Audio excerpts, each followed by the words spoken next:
एकट्या दुकट्या राहणाऱ्या ज्येष्ठ नागरिकांची सुरक्षितता खूप महत्त्वाची असल्यानं काही वेळा घरात मदतनीस अथवा कामवाली बाई ठेवली जाते. मात्र कोणतीही माहिती न घेता ज्येष्ठांसाठी मदतनीस व्यक्ती धोकादायक ठरण्याची शक्यता नाकारता येत नाही. ज्येष्ठ नागरिकांच्या सुरक्षितता आणि सायबर सेल बतावणी करून फसवणुकीच्या घटना पाहता नौपाडा पोलिसांनी senior citizen club Thane north यांच्या माध्यमातून ज्येष्ठ नागरिकांना जनजागृतीपर तरुण व्हा तरुण रहा या अनोख्या कार्यक्रमाचं नुकतंच आयोजन केलं होतं.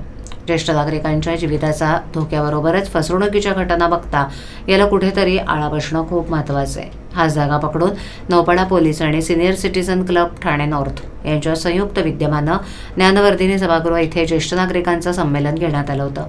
यावेळेला छोट्या चुकांमुळे ज्येष्ठ नागरिकांना काही वेळेस चांगलाच मनस्ताप सहन करावा लागतो. मुलं परदेशात असल्यामुळे अथवा इतर कारणांमुळे अनेक ज्येष्ठ नागरिक एकटे दुकटे राहतात.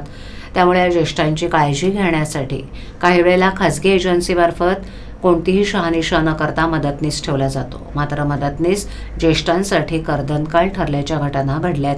त्यामुळे घरात कोणताही मदतनीस अथवा कामवाली बाई ठेवताना तिची माहिती जवळच्या पोलीस स्टेशनला देणं गरजेचं असल्याचं नौपाडा पोलीस ठाण्याचे वरिष्ठ पोलीस निरीक्षक अभय महाजन यांनी सांगितलं.